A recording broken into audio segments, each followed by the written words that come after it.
السلام علیکم۔ انتہائی سمجھدار اور ذمہ دار وقت اور اصول کی پابند نہید عالم نے بچوں کو پڑھانے سے قبل مخاطب کرتے ہوئے کہا، اگر تم ان امتحانات میں اچھے نمبر لوگے تو ہم تم سب بچوں کو چڑیا گھر لے کر جائیں گے۔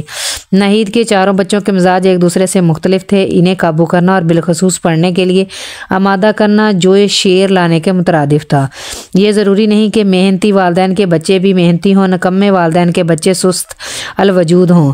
قدرت بسا اوقات معاملہ الٹ کر بھی دکھا دیتی ہے۔ اب یہی حالات تھے۔ ماں کی محنت اور تعلیمی میدان میں جھنڈے گاڑنے کی شہرت تھی تو بچے پڑھنے لکھنے کے لیے تیار ہی نہ تھے۔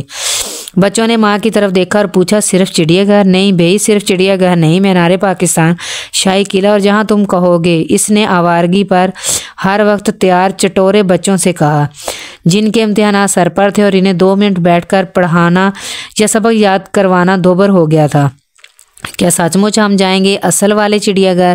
7 سالہ نوری نے پوچھا، اور اسے بندر اور بھالو کی کہانیاں سن سن کر بندر، بھالو، ہاتھی اور زرافہ دیکھنے کا بہت شوق تھا۔ کیا کہا؟ چڑیا گھر اور شاہی قلعے؟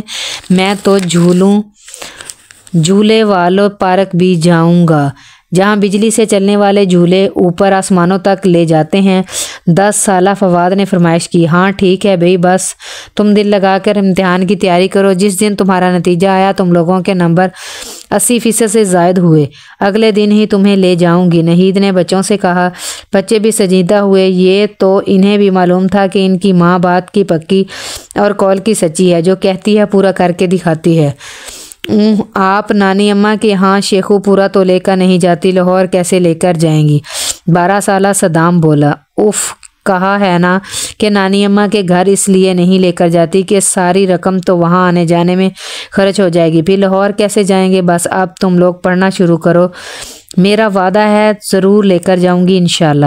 اس کے بعد حیرت انگیز طور پر سب ہی امتحانات کی تیاری میں سنجیدہ ہو گئے۔ اب تک 2 مرتبہ لاہور جانا ہوا تھا، ایک مرتبہ ننھے ماموں کی بارات کے ساتھ، دوسری مرتبہ بھی کوئی تقریب ہی تھی جس میں شرکت کے لیے ان کے جس گھر میں گئے اگلے دن اسی گھر سے واپسی ہوئی۔ اب جب سے نہید نے بتایا کہ لاہور میں چڑیا گھر، مینار پاکستان کے علاوہ بھی سیر کے لیے جائیں گے تو بچوں کو واقعی سب کچھ بھول گیا تھا۔ پڑھتے پڑھتے وہ لاہور کی سیر پر نکل جاتے۔ چونکہ گھر میں آمدنی کم، اخراجات زیادہ تھے تو بڑی مشکل سے بچت کر کر کے نہید نے اتنی رقم جمع کر ہی لی تھی کہ بچوں کی ساری ناسی آدھی خواہشیں تو پوری ہو ہی جائیں۔ بچوں کو پڑھتا دیکھ کر دونوں خوش تھے۔ صبح فجر کی نماز باجماعت پڑھنے سے دن کا آغاز ہوتا۔ نہید ناشتہ بناتے ہوئے 10 منٹ کے لیے لیپ ٹاپ پر قرآن مجید کی تلاوت اور ترجمہ ضرور سنتی۔ یہ ان کا اس گھر میں داخل ہونے سے ہی روزانہ کا معمول تھا۔ بچوں کے کان بھی کچھ نہ کچھ سنتے، اور جس آیت کا ترجمہ سمجھ میں نہ آتا امی ناشتے کے دوران سمجھا دیتی۔ 21 دنوں کے اندر اندر سب کے امتحانات ختم ہو گئے۔ رزلٹ بھی 2 ہفتوں میں آنا تھا تو یہ 2 ہفتے بہت بے چینی سے 100 طرح کے سوال کرتے ہوئے گزرے۔ امی جان، کیا گینڈا بھی چڑیا گھر میں رہتا ہے؟ کیا مگرمچھ کے لیے وہاں چھوٹا سا سمندر ہوتا ہے؟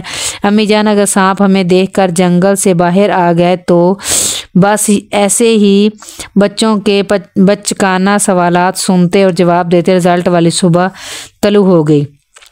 تعلیم اور علم کی قدردان نہید کے لیے یہ دن عید بقرہ عید سے بھی اہم ہوتا۔ نچلے متوسط طبقے سے تعلق رکھنے والی نہید کا خواب بچوں کو پڑھا لکھا کر اچھا شہری اور کامیاب زندگی تھی۔ ان دونوں کے لیے اچھی ملازمت اور بڑا عہدہ لازمی تھا۔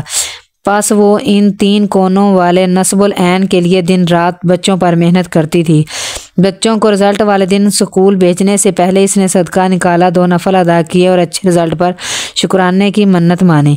دھک دھک کرتے دل کے ساتھ بچے سکول پہنچے۔ خلاف توقع سب کے نمبر 90 سے 92% تھے۔ سب خوش تھے۔ سمجھ میں نہیں آ رہا تھا کہ بچے زیادہ خوش ہیں جانے کے لیے نہید یا نہید۔